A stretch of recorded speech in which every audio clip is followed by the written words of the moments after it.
Okay, let's try a little visualization exercise. Oh, I like these. I want you to picture the war room.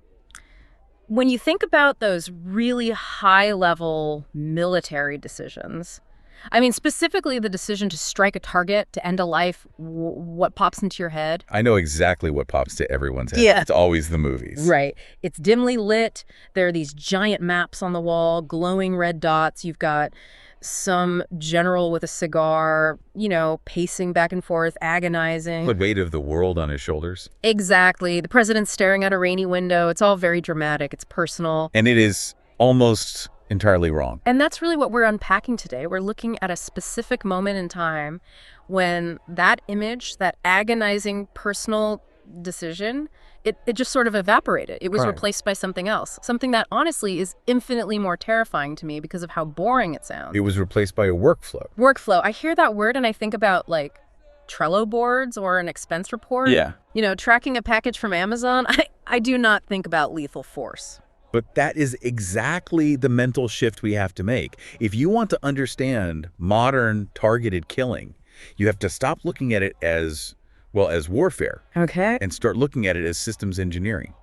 We're not talking about the politics today, not taking sides. We're looking at the machine. How do you build a system that turns the unthinkable into just another administrative task? That sounds like the industrialization of death, almost like a factory line. That is a really good way to put it. And like any factory, it's designed for one thing. Efficiency. Efficiency. The system we're diving into was built to optimize the process, to remove the friction. And do you know what the biggest source of friction is in these kinds of operations? I would hope it's morality, or at least some hesitation. Exactly. Human conscience is a bottleneck. It slows things down. So they built a machine that was designed to bypass it. Okay, so let's look under the hood of this thing. If we're really going with this machine analogy, it needs fuel, it needs raw materials. Right. What goes in the front end? Data. Just rivers and rivers of data. But here's the crucial distinction. Historically, if you wanted to target someone, let's go back to World War II, even the Cold War too, you needed intent. Right. You needed to know what they were planning. You needed a spy on the ground, maybe a confession, hard evidence of a plot. We know this guy's going to bomb the bridge because we found the plans, something like that. Right. The gold standard. But that doesn't scale. You can't run a global targeted killing program if you have to wait for a confession for every single target. It's just too slow. So the machine switches fuel sources. It stops running on intent and starts running on signals. Okay, break that down for me. What is a signal in this context? It's metadata. It's all pattern recognition. We aren't necessarily listening to what you're saying on the phone. Wow. We're watching where that phone goes. So things like repeating phone calls. Oh, much more granular than that. Let's say the SIM card, we'll call it SIM card A. It activates every morning at 8:00 a.m. in a village known for insurgent activity. Okay. Then at 10 a.m., it moves to a location that we've associated with a bomb maker. Then at 2:00 p.m., it turns off. And it does this every single Tuesday. Got it. That is a signature. Yeah. That's a pattern of life. The system doesn't need to know who is holding the phone. Yeah. It doesn't need to hear them say, I am building a dom. The correlation of that movement, that's the fuel. Wait, hold on. This sounds dangerously close to how my credit card company works. How so? If I buy gas in Texas and then an hour later I try to buy a TV in London, they freeze my card because the pattern's wrong. That is the perfect analogy. It is exactly the same logic. Yeah. Your bank doesn't know you aren't in London. They don't have a video of someone stealing your card. No. They just have a data anomaly that suggests a really high probability of fraud. Except in that case, the worst thing that happens is my card gets declined. In this machine, the declined card is a drone strike. Precisely. The system relies on the idea that if the data looks like a duck and it quacks like a duck, we don't need to wait for DNA evidence to prove it's a duck. Right. We neutralize it. And this brings us to the targeting packet. I found this part of the research just fascinating and deeply disturbing. I was picturing a dossier, like in the spy movies. A thick file, grainy photos. Yeah, psychological profiles, maybe a letter from their mom or something. No, that's way too much context. Remember, context creates friction. Right. If I give you a whole biography of a man, his childhood, his struggles, his family, the fact that he loves poetry, and then I ask you to kill him, you're going to hesitate. You're going to see a human being. So what does the packet actually look like? It looks like a trading card, or maybe a row in a spreadsheet. It's reduced to relevance. Ow. It's a map coordinate, a photo of a compound, a list of associated SIM cards, a threat rating. It's just a collection of data points that represent a risk, not a life. It's almost gamified. It sounds like the stats on a video game character. It has to be, to make the workflow efficient. You have to strip the target of their humanity long before the file even reaches the decision makers. You turn a person into a data set. Okay, so we have our data set.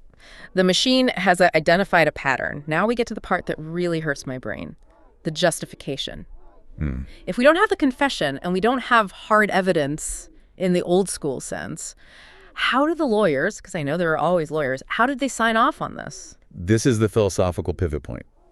This is where the world really changed, and most of us just didn't notice. The standard shifted from certainty to risk. Unpack that. What does that mean? Well, in the old world, intelligence asked, will this person attack us? That requires predicting the future with certainty. It's almost impossible to do. Right. So the machine changed the question. The new question is, does this person behave like someone who eventually will attack us? Behaves like someone who eventually will. That is incredibly broad. It's probability. It's basically predictive policing on a global scale. We aren't punishing a crime that happened. We are preempting a statistical probability of a future crime. That is straight out of Minority Report. You're killing someone for pre-crime. Effectively, yes. But it's all wrapped in the language of systems analysis. If the probability of threat exceeds a certain threshold, let's say 75%, then the risk is considered too high to tolerate. But probability isn't fact. I mean, I behave like someone who is going to go to the gym eventually. I buy the clothes, I drive past the building, but the probability of me actually working out is still, pretty low. And that's the danger of metadata. It can imply intent where there's only habit. But in this system, you don't need the smoking gun. You just need the smoking pattern. And once you accept that probability is enough to take a life, the machine can speed up significantly. You don't have to wait. So let's follow the packet. We have our probability profile. It's 80% likely this SIM card belongs to a bad guy. Where does it go? It goes to the meeting. It gets to the meeting. Now, earlier I was picturing that dramatic war room. But the reality that's described here is just an office, isn't it? It's worse than an office. It's a bureaucracy. Picture a conference room, probably a secure video link. You've got analysts, commanders, lawyers. There's almost certainly a PowerPoint presentation up on the screen. Is there bad coffee? Please tell me there's bad coffee. There is almost certainly stale coffee and a plate of dry pastries. And I guarantee someone is complaining that the HDMI cable isn't working. That banality is what gets me. We're discussing ending a human life, and I just feel like someone is worried about their next meeting running late. That is the normalization we talked about. But here's the key dynamic in that room. They're looking at the packet. And remember the old question that courts ask. Is this proven beyond a reasonable doubt? Right. The jury standard. That question is, for all intents and purposes, banned from the room. Not explicitly, but functionally. Because they aren't looking for truth. They're looking for compliance. Compliance. The question the lawyer's asking is this sufficient? Is this sufficient? Yes. Does this packet contain the necessary check marks to legally justify the strike? Does it have the 2 sources of intel? Does it have the collateral damage estimate? If the boxes are checked, the packet is valid. It's just a box-ticking exercise. It is a compliance workflow, and it shifts the burden. You aren't wrestling with the moral weight of killing a man named Ahmed. You are reviewing a file to ensure it meets the criteria of Directive 4B. God, that's bleak. But let's talk about the people in that room, because even if you're looking at a spreadsheet, you know what the output is. You know a missile is going to fire. How does a normal person, a lawyer, an analyst, do that job for years without just breaking down? The system is designed to protect them from that breakdown. It's often called the psychology of distance, or more specifically, the dilution of responsibility. You mean spread the guilt around? Think of it like an old-school firing squad. You know, one rifle has a blank cartridge? Yeah, so everyone can tell themselves, maybe I didn't kill him. This machine is the high-tech version of that. How so? Well, just look at the chain. The data analyst. All they did was find the SIM card pattern. They didn't order the strike. Okay. The lawyer. They just reviewed the legal compliance. They didn't pull the trigger. The commander. They just signed off on the recommendation of the experts below them. And the drone pilot. They're just executing a lawful order that has been vetted by 12 other people. So nobody did it. Exactly. The action is chopped up into such small administrative slices that the moral weight never lands on any single pair of shoulders. It becomes a systemic result, not a personal act.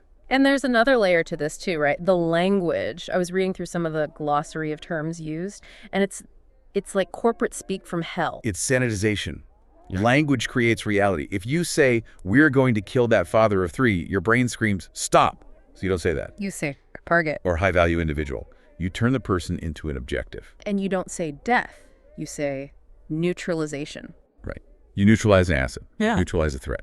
It sounds like chemistry or engineering. It sounds clean. The one that always just makes my stomach turn is collateral risk.